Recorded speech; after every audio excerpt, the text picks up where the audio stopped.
मैं doctor Vinay Singh Yadav, associate professor, राजकीय महाविद्यालय बहरोड, अलवर, आपका स्वागत करता हूं इस कक्षा में। और आज हम संवेदवादी विचारक लॉक के एक नए विचार के साथ इस कक्षा में चर्चा करेंगे, और वह है लॉक का व्यक्तिवाद। हमने लॉक का सामाजिक समझौता सिद्धांत पढ़ा, और उस सामाजिक समझौते सिद्धांत में उनके मानव स्वभाव के बारे में विशेष विचार जाने, और प्राकृतिक अवस्था किस प्रकार की थी, और फिर समझौता कैसे होता है, और कैसी सरकार वो चाहते हैं। इस प्रकार उसका अध्ययन किया तो उससे हमको एक पूर्व अनुमान हो जाता है कि लॉक एक व्यक्तिवादी विचारक है, और व्यक्ति के बारे में उनके क्या खास विचार हैं वो मानव स्वभाव से भी अंदाज़ा लगता है, उसकी प्राकृतिक अवस्था से भी अंदाज़ा लगता है। लॉक का मानव विवेकशील सामाजिक प्राणी है, जो शांति, सहयोग, दया के गुण रखता है। उसकी प्राकृतिक अवस्था भी शांति, पारस्परिक समानता और संरक्षण की अवस्था है, यानी सुखी जीवन जीने वाला प्राणी था जो अपने विवेक से काम लेता है। तो उसमें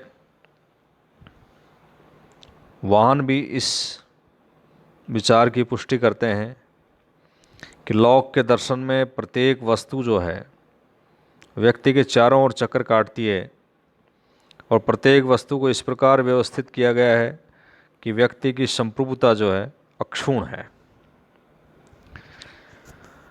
अब ये वाहन का जो कथन है काफ़ी हद तक सत्य है, क्योंकि लॉक ने जिस राजनीतिक दर्शन का वर्णन चित्रण किया है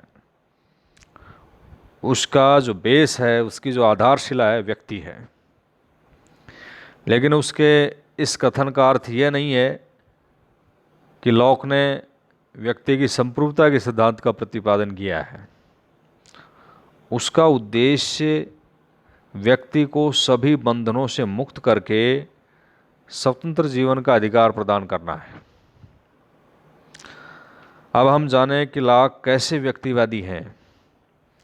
तो उनके व्यक्तिवाद के समर्थन में क्या आर्गुमेंट हैं, उन पर हमें चर्चा करनी चाहिए, और इसके विभिन्न बिंदु हैं। तो पहला जो बिंदु है वो है व्यक्ति की उत्पत्ति, व्यक्ति के अधिकारों। राज्य की जो उत्पत्ति है वो व्यक्ति के अधिकारों की रक्षा के लिए है। लॉक का संपूर्ण राजदर्शन व्यक्ति के प्राकृतिक अधिकारों पर आधारित है। हमने उसके सामाजिक समझौता सिद्धांत में देखा कि लॉक 3 प्राकृतिक अधिकारों की चर्चा करता है: जीवन का अधिकार, स्वतंत्रता का अधिकार और संपत्ति का अधिकार। ये जन्मजात प्राकृतिक अधिकार हैं, इनसे व्यक्ति को वंचित नहीं किया जा सकता, और इन्हीं अधिकारों की रक्षा के लिए राज्य का निर्माण किया जाता है। इसलिए राज्य के अधिकारों का निर्माण व्यक्ति के अधिकारों के आधार पर होता है। तो राज्य की जो उत्पत्ति है वो व्यक्ति के अधिकारों की रक्षा करने के लिए हुई है। ये व्यक्तिवाद के पक्ष में समर्थन में एक तर्क है। दूसरा आर्गुमेंट है कि व्यक्ति साध्य है और राज्य साधन है। इंडिविजुअल एंड स्टेट मीन्स, कहने का तात्पर्य क्या है कि लॉक ने अपने राजनीतिक दर्शन में व्यक्ति को साध्य और राज्य को साधन माना है। उसकी दृष्टि में व्यक्ति राज्य से श्रेष्ठ है।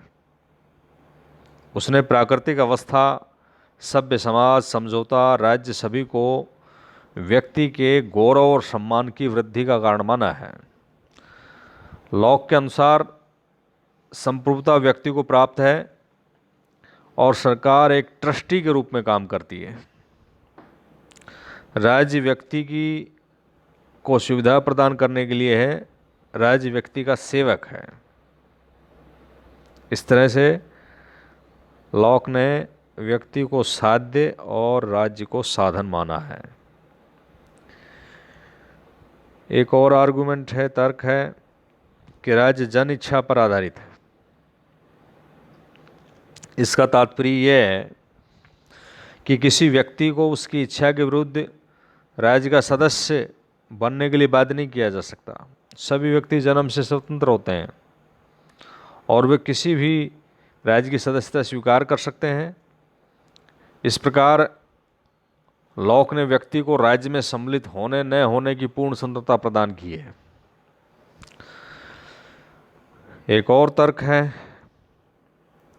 कि सरकार व्यक्ति के सुख और सुरक्षा के लिए है। राज्य की सृष्टि क्यों होती है?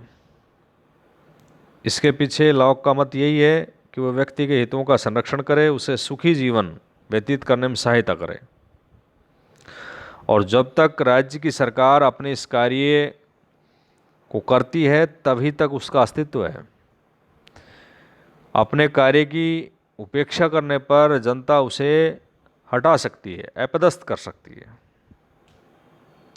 इस संदर्भ में डनिंग का कथन बहुत महत्वपूर्ण है कि व्यक्ति का सुख सुरक्षा सरकार के अस्तित्व के लिए केवल अनिवार्य ही नहीं बल्कि उद्देश्य भी है जिसके लिए राज्य सरकार का निर्माण किया गया है। तो व्यक्ति अपनी सुरक्षा के लिए, अपने कल्याण के लिए ही राज्य का निर्माण करता है। एक तर्क है सीमित राजनीतिक शक्तियों का।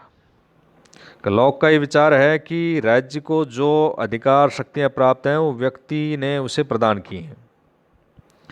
राज्य का निर्माण करने वाले अपनी शक्तियों को किसी विशेष व्यक्ति या व्यक्ति समूह को न सौंपकर संपूर्ण समाज को सौंपते हैं। हमने देखा था कि हाब्स के सामाजिक समझौता सिद्धांत में एक व्यक्ति या व्यक्ति समूह को सत्ता सौंपी जा रही है, यहाँ संपूर्ण समाज को सत्ता सौंपी जाती है। अतएव लॉक का जो शासक है हॉब्स के लेवाइथन के समान असीमित अमर्यादित शक्तियों से संपन्न निरंकुश संप्रभु नहीं है। उसकी शक्तियां, अधिकार वही हैं जो समाज या बहुमत ने उसे प्रदान की हैं। तो मैक्सी का इसमें एक महत्वपूर्ण कथन है कि लॉक का जो उद्देश्य है वो राजनीतिक शक्ति को श्रेष्ठ बनाना नहीं बल्कि उसकी सीमा को निर्धारित करना था। एक है शक्ति विभाजन, सेपरेशन ऑफ पावर्स। शक्ति का कोई भी दुरुपयोग ना करे, इसके लिए लॉक ने शक्ति विभाजन के सिद्धांत का प्रतिपादन किया है। वह व्यवस्थापिका और न्यायपालिका को सर्वथा अलग अलग रखना चाहता है ताकि शक्तियों का दुरुपयोग ना हो और व्यक्ति की स्वतंत्रता पर कोई आघात ना हो। तो वो शक्ति पृथक्करण सिद्धांत का समर्थन करते हैं। और सबसे खास तर्क है व्यक्तिवाद के समर्थन में, वो है कि राज्य के विरुद्ध जन क्रांति करने का अधिकार, रेवोल्यूशन अगेंस्ट द स्टेट। ये हमने सामाजिक समझौता सिद्धांत में पढ़ा कि व्यक्ति परस्पर एक समझौता करते हैं और उस समझौते के परिणाम स्वरूप एक राज्य या सरकार का निर्माण होता है। उसको उन उद्देश्यों की पूर्ति करनी है जो समझौते के वक्त व्यक्तियों ने उसे सौंपे हैं। यदि वह शासक उन उद्देश्यों की पूर्ति करने में सफल नहीं हो तो जनता को यह अधिकार है कि वो उसको अपदस्थ करके, पद से हटा करके दूसरे शासक को चुने जो उन अधिकारों की रक्षा करने में सक्षम हो।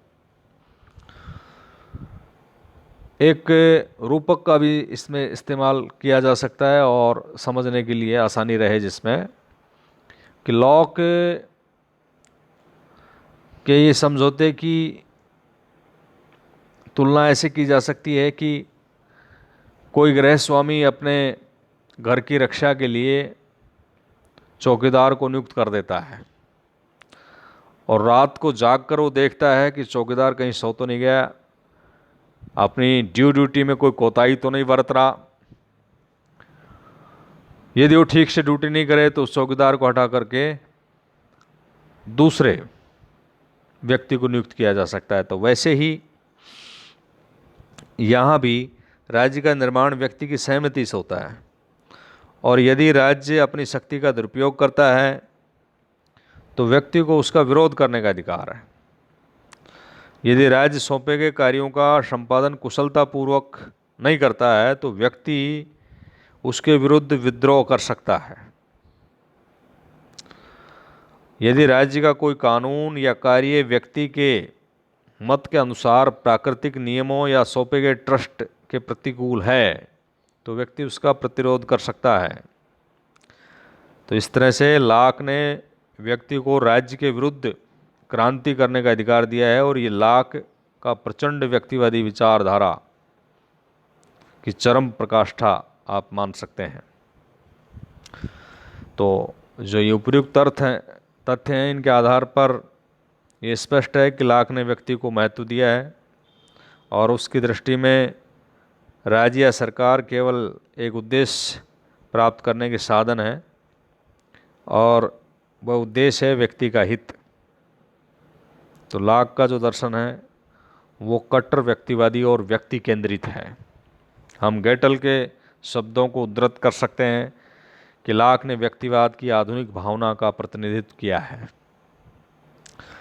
अब हम बात करेंगे कि लॉक के व्यक्तिवाद की क्या आलोचनाएं हैं। क्रिटिसिज्म ऑफ लॉक्स इंडिविजुअलिज्म, व्यक्तिवाद की आलोचना है। तो उसमें पहली आलोचना है कि सभी व्यक्ति समान नहीं हैं। लॉक सभी व्यक्तियों को समानता का अधिकार देता है, लेकिन इस बात को नहीं समझ पाता कि व्यक्ति अपने प्राकृतिक गुणों के कारण असमान होते हैं। दूसरा है अल्पसंख्यकों को क्रांति का अधिकार नहीं है।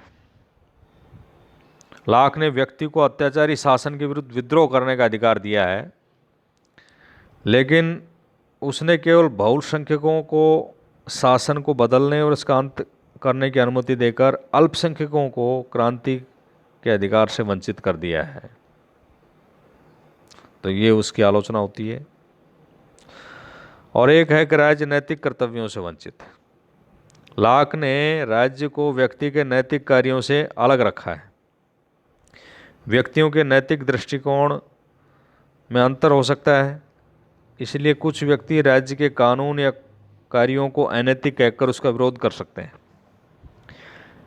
लेकिन इसका अंतिम परिणाम होगा अराजकता, और राज्य में सर्वत्र अराजकता और अव्यवस्था फैल सकती है।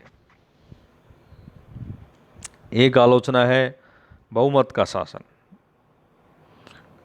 लॉक के अनुसार प्रत्येक व्यक्ति को सामाजिक हित की दृष्टि से बहुमत के निर्णय को स्वीकार करना चाहिए। एक और तो लॉक हमने देखा कि व्यक्ति के प्राकृतिक अधिकारों की अनुल्लंघनीयता की बात करता है कि उनके अधिकारों का उल्लंघन नहीं कर सकता। दूसरी ओर वह बहुमत को उसे कुचलने का अधिकार भी दे देता है। तो इससे ये स्पष्ट होता है कि वह व्यक्ति की तुलना में बहुमत को अधिक महत्व देता है। और एक आलोचना है कि समझौता जो है आने वाली पीढ़ी पे भी लागू है। लॉक ये भी स्वीकार करता है कि प्रारंभ में लोगों ने जो समझौता किया वह आने वाली पीढ़ी पर भी लागू हो सकता है, जो व्यक्तिवाद के विरुद्ध है। तो ये लॉक के व्यक्तिवाद की आलोचनाएं हैं। उसके आधार पर निष्कर्ष में हम ये कह सकते हैं, लॉक के व्यक्तिवाद के संदर्भ में वेपर के निष्कर्ष को हम कोट कर सकते हैं, जो उन्होंने लिखा है कि लॉक की वाणी एक महान परंपरा के बारे में अंतिम वाणी तथा दूसरी महान परंपरा के बारे में प्रथम महान वाणी थी। वह प्राचीन परंपरा जिसका कि वह अंतिम प्रतिनिधि था मध्यकालीन परंपरा है, और वह नवीन परंपरा जिसका वो प्रथम प्रवक्ता है वो व्यक्तिवाद की परंपरा है। तो हम ये कह सकते हैं कि लॉक के व्यक्तिवाद के संबंध में जो भी भ्रांतियाँ हों, उसके विचारों में इतना तो स्पष्ट है कि वह मन वचन कर्म और हृदय से पूर्ण व्यक्तिवादी विचारक है, और परीक्षा की दृष्टि से लॉक का ये विचार महत्वपूर्ण है। धन्यवाद।